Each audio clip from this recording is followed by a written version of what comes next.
Hello folks, thank you for joining me in another FC24 Tactics video. I'm Ash as always, and in this video today we are going to talk all things Barcelona. That is Xavi's Barcelona specifically, since they've recently made that recovery run in recent weeks, and so as a result they've really hit some form, and we're going to cover the system and how it replicates in FC24 today. So with that being said, roll the intro and let's get stuck into it.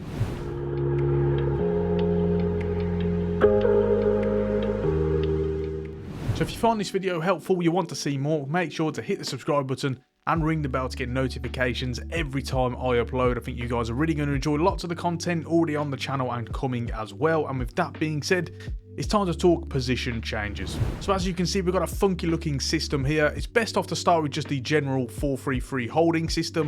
And then what you're going to want to do is you're going to want to make a couple of changes. First things first, Cancelo should be moved from left back to left wing back. You don't need to push him too much further forward though. Try and keep him in line with that defence. But this time push him to left wing back. Second of all, you're going to want to make sure that the right sided central midfielder, in this case it's Fermin Lopez, we want to push him up to Ram, as he will often like to push up to the front three and essentially form a front four.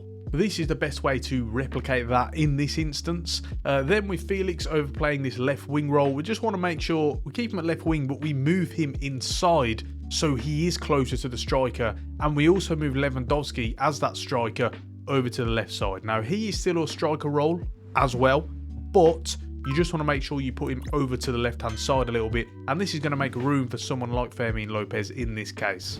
Next up, we've got the tactical instructions for you, but first I quickly want to talk about my Patreon. If you want to see how this tactic ranks and rates compared to all of the other systems I've done on the channel, you want access to exclusive tactics videos that you'll only see on Patreon. You want access to the Discord server, to fantasy football leagues, to my scouting reports, lots of players that I've got scouting reports on, as well as behind the scenes videos and a whole host of fantastic perks. Do check out my Patreon. That is the best way to support the channel. These guys are keeping my channel alive and keeping it going, so I want to say a huge thank you to all of the wonderful people who are choosing to kindly sponsor me on Patreon, and hopefully you guys will enjoy it too, so do go and check that out. All the links are down below.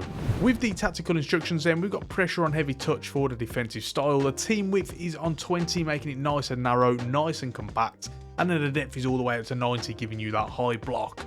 From an offensive point of view, we've got the build-up play on slow build-up, and then the chance creation on possession. There's a lot of movement and a lot of runs from them, but we can replicate that in the player instructions, so we can keep this on possession.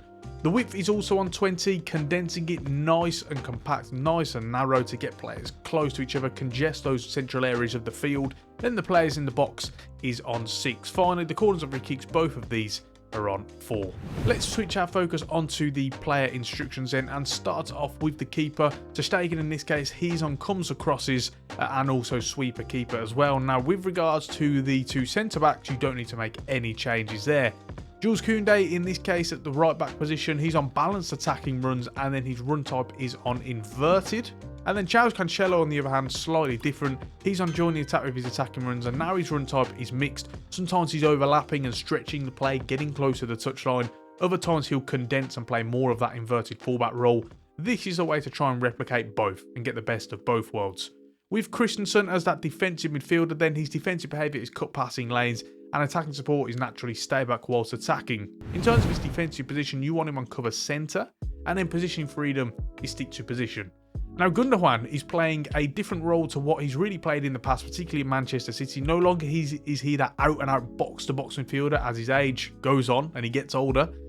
So this time he's on stay back whilst attacking. You don't want him making runs beyond the striker.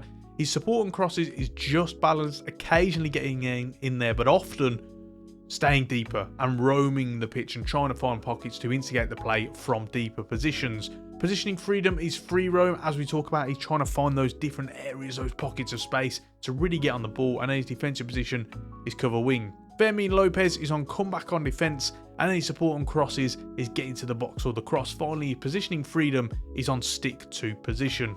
Now let's move our attention onto the front three then, starting off with João Felix at left wing. He's on comeback on defence, chance creation is on balanced width, and in support runs is on getting behind, often rotating between what Cancelo is doing at fullback. If he overlaps, the winger will come inside. If he underlaps and inverts, the winger will stay wide. And this is trying to just replicate that. And again, as we spoke about, getting the best of both worlds. Finally, support on crosses is getting to the box of the cross. On the right hand side with Rafinha, in this case, we've got him on come back on defence to get him tracking back. This time his chance creation is stay wide, as he will create that width and stretch the play, and his support runs are getting behind. Often they're looking to kind of put those balls over the top of the defence and get into that right-sided winger.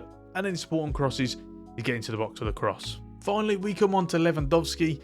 Now, tinkered a little bit with this one. First things first, support runs is on balanced width. Now, with his attacking runs, you'll find that he often drops into the midfield a little bit more than what he has done over the course of his career.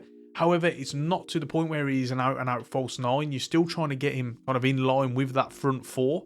So, as a result, I ended up settling for the target player as the best way to replicate that role.